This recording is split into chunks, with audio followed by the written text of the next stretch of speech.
लोगों को ये डिसाइड करना था कि हम घर कैसे पहुंचेंगे इस सिचुएशन में। यूनिवर्सिटीज हमारी क्लासेस तब भी हमें इंडिया जाने की परमिशन नहीं दे रही थी,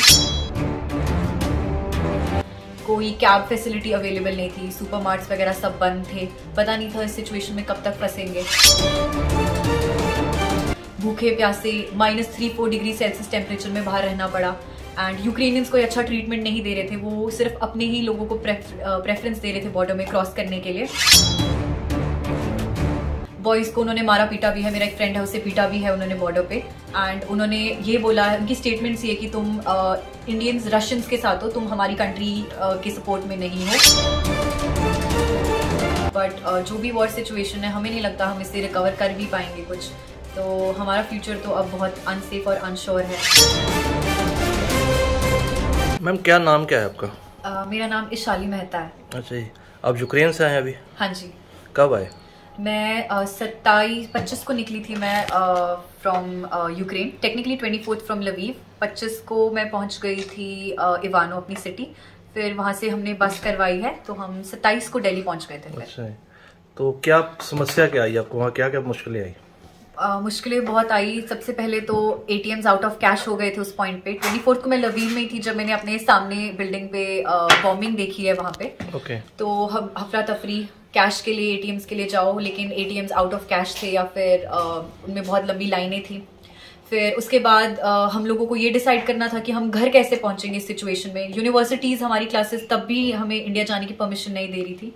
हमने उस दौरान भी उन सिचुएशंस में भी ऑनलाइन क्लासेस लगवाई हैं अपने फोन में। अच्छा। तो फिर उसके बाद बसेस अपने उस पे करना, यूक्रेनियंस से बात करना कि क्योंकि कोई भी राजी नहीं था बस उस सिचुएशन में चलाने के लिए, कोई कैब फैसिलिटी अवेलेबल नहीं थी, सुपरमार्ट्स वगैरह सब बंद थे, पता नहीं था इस सिचुएशन में कब तक फंसेंगे, तो बहुत ऐसी प्रॉब्लम्स। एंड देन फाइनली जब बॉर्डर पे पहुंचे 8-9 घंटे खड़े रहना पड़ा, 8-8 किलोमीटर चलना पड़ा, भूखे प्यासे -3-4 डिग्री सेल्सियस टेम्परेचर में बाहर रहना पड़ा एंड यूक्रेनियंस कोई अच्छा ट्रीटमेंट नहीं दे रहे थे, वो सिर्फ अपने ही लोगों को प्रेफरेंस दे रहे थे बॉर्डर में क्रॉस करने के लिए। इंडियंस को तो बिल्कुल भी नहीं दे रहे थे एंड फिर वहां पे कई लोगों के साथ उन्होंने गंदा बर्ताव भी किया है, जो स्पेशली इंडियन बॉयज थे। गर्ल्स को फिर भी उन्होंने कुछ इतना ज्यादा नहीं बोला, बॉयज को उन्होंने मारा पीटा भी है, मेरा एक फ्रेंड है उसे पीटा भी है उन्होंने बॉर्डर पे एंड उन्होंने ये बोला, उनकी स्टेटमेंट्स ये कि तुम इंडियंस रशियंस के साथ हो, तुम हमारी कंट्री के सपोर्ट में नहीं हो, your country is not supporting us. And फिर ऐसे सिचुएशन से फाइनली निकल के फिर हम रोमेनिया पहुंचे हैं, जिसके आगे obviously because of the government और हमारी गवर्नमेंट ने जो अलायंसेस बनाई है विद द फॉरेन कंट्रीज, तो हमें काफ़ी अच्छा ट्रीटमेंट मिला रोमेनिया में एंड फिर वहाँ से हम अच्छे खासे घर पहुँच गए थे thanks to our airlines Air India. Ma'am ऐसा क्या कारण था कि आप पहले क्यों नहीं निकले वहाँ से यूक्रेन से? अपना आपको पहले पता लग गया था कि वॉर लगने वाली है, आप क्यों नहीं निकले? हमें पता लग चुका था, ऑब्वियसली 1-8 महीने पहले ही पता चल चुका था, बट हमारी यूनिवर्सिटीज ने हमें ये कहा कि आप इंडिया नहीं जाओगे क्योंकि आप एक्सपेल कर दिए जाओगे। हमारी यूनिवर्सिटी में होता है ऐसा है, जितनी भी यूनिवर्सिटीज है यूक्रेन में हमारी 100% अटेंडेंस होती है, तो अगर हम एक भी दिन मिस करते हैं क्लास तो हमें वहां से एक्सपेल होने का हमें खतरा होता है, क्योंकि हमारी हर एक क्लास टेस्ट होता है जो जुड़ता है हमारे सेमेस्टर में, तो अगर हम वो क्लियर नहीं करेंगे will be like considered failed. तो हमारी यूनिवर्सिटी ने बोला अगर आप इंडिया जाते हो तो आप एक्सपेल कर दिए जाओगे। हमारी एम्बेसी की तरफ से जो नोटिस आया था उसमें लिखा था आप इंडिया जाओगे तो आप अपने रिस्क पे। It was not until 25th जो हम लोगों ने प्रोटेस्ट किया है, और 24th की इवनिंग को भी प्रोटेस्ट चल रहे थे यूनिवर्सिटी में। 25th तक हमारी यूनिवर्सिटी ने कोई ऑफिशियल नोटिस नहीं दिया था क्लासेस को लेके, सिर्फ 24th और 25th को ऑनलाइन की थी उन्होंने हमारी क्लासेस, तो तब तक भी ये नोटिस नहीं था कि हमारी क्लासेस ऑफलाइन होने वाली है कि ऑनलाइन होने वाली है। जब आप यूनिवर्सिटी से कैसे निकले हो? यूनिवर्सिटी से तो सर हम लोग 24th और 25th को, जैसे मैंने कहा, ऑनलाइन उन्होंने कर दी थी for the time being, but वो भी उन्होंने कहा था सिर्फ 2 हफ्ते के लिए करेंगे हम ऑनलाइन, उसके बाद फिर सब ऑफलाइन हो जाएगा। उन्होंने कहा था आप तो वेस्ट साइड में रहते हो, आपको तो कोई खतरा नहीं है यहाँ पे कि कुछ होगा, तो आप लोग सेफ हो, कोई वॉर नहीं होने वाला है यहाँ पे। ये हमारी यूनिवर्सिटी की स्टेटमेंट थी। अच्छा, तो फिर वहाँ पे कोई हुआ, कोई बम धमाका वगैरह कुछ हुआ? हाँ जी, हमारी सिटी है इवानो फ्रैंकिव्स, वहाँ पे और जितनी भी बाकी सिटीज है जहाँ पे रनोवेज है या डोमेस्टिक या इंटरनेशनल एयरपोर्ट्स है, सब जगह पे एक बॉम्ब्स ड्रॉप हुए हैं। हमारी इवानो में टोटल 3 बॉम्ब्स ड्रॉप किए। आपने खुद भी देखा कोई?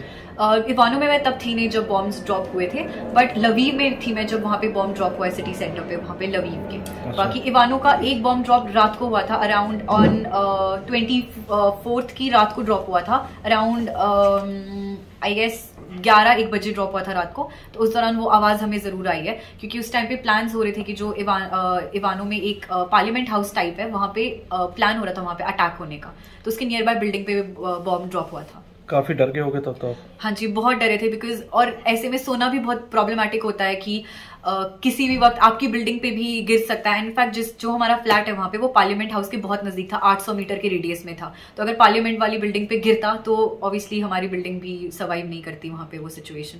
तो उस खौफ में जीना बहुत मुश्किल होता है कि किसी भी वक्त आप टारगेट हो सकते हो।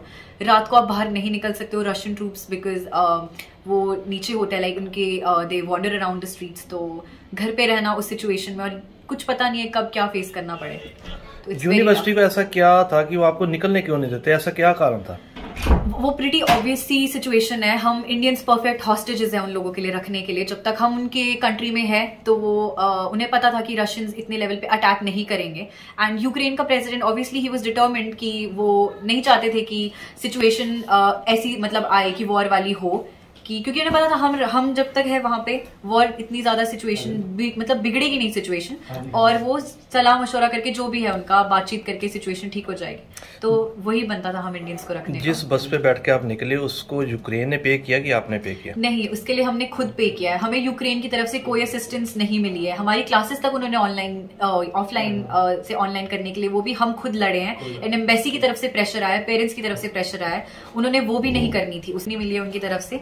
हमको खुद अपने खुद के पर्सनल एक्सपेंस पे करना पड़ा वहां पे ड्राइवर्स से, और उसके बाद फिर जो भी था आगे हमारी गवर्नमेंट ने सब खर्चा उठाया हमारा। ऐसा क्या कारण है कि हमको अपना इंडिया छोड़ के वहां पढ़ने जाना पड़ता है, क्या कारण है? सर ऐसा कोई कारण नहीं है, हमें तो हमारे भारत माता से बहुत प्यार है, हम तो यही पढ़ना चाहते हैं, लेकिन इतनी सीट्स नहीं है कि हम लोगों को अकोमोडेट कर सके। हर साल इतने बच्चे आते हैं कि इंडिया में पढ़ना चाहते हैं उसके लिए, लेकिन इतनी सीट्स नहीं होती है, तो हमें मजबूरन जाना पड़ता है विदेश पढ़ने, और विदेश का खर्चा भी इतना ज्यादा नहीं है। इंडिया में अगर हम फॉरेन लाइक नॉर्मल MBBS करेंगे प्राइवेट, तो it's gonna cost us around, हमें 1 करोड़ से ऊपर का पैकेज पड़ेगा। वही पैकेज हमें दूसरी यूरोपियन कंट्रीज में ऑलमोस्ट 40 to 50 लाख के बीच में पड़ता है, हाफ प्राइस, इसीलिए हम वहां जाते हैं। बट घूम फिर के आना तो हमने भी अपने देश ही है, और सब लोग, इनफैक्ट मैं ये बात आपको बोलना चाहूंगी, सब लोग हमें बोलते हैं कि आप वहां पढ़ रहे हो, आप वहां के लोग हो, आप क्यों एक्सपेक्ट कर रहे हो कि आप यहाँ आना चाहते हो या गवर्नमेंट आपकी हेल्प करे। हम भी हिंदुस्तानी ही है, हम लोग वहां इसलिए नहीं पढ़ते हैं कि हम लोग वहीं पे सेटल डाउन होना चाहते हैं, हम लोग अपने देश में आना चाहते हैं, अपने देश की सेवा करना चाहते हैं, यहाँ पे डॉक्टर्स बनना चाहते हैं, अपने देश की तरक्की करना चाहते हैं, लेकिन इतनी सीट्स नहीं है, हम कहाँ कैसे यहाँ पे पढ़ेंगे। अगर हमें अपॉर्चुनिटी मिलेगी, we love to be in India, हम यहीं पे सर्व करना चाहेंगे अपनी मातृभूमि। यहाँ का एजुकेशन लेवल और वहाँ के एजुकेशन लेवल में कितना फर्क समझते हो? फर्क तो बहुत है। बचपन से आप यहीं पले बड़े हो तो आप जानते हो यहाँ का एजुकेशन सिस्टम कैसा काम करता है, बट ऑब्वियसली जब आपके पास ऑप्शन नहीं है तो आपको वहीं पढ़ना पड़ेगा। ऐसा नहीं है कि वहाँ की पढ़ाई बुरी है, बट इंडिया जैसी पढ़ाई तो कहीं भी नहीं मिलेगी, क्योंकि India ranks amongst like the top most country in the world for its education.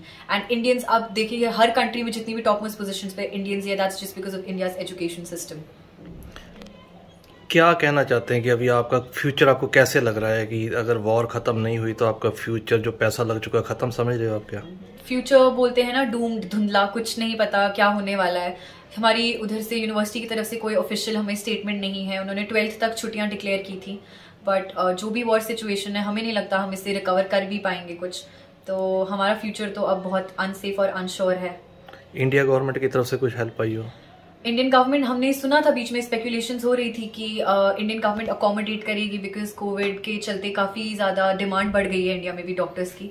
तो वी रियली होप अगर ऐसा कुछ पॉसिबल हो हम लोगों को भी मिले, बिकॉज हम लोगों ने भी सबने नीट क्लियर किया है।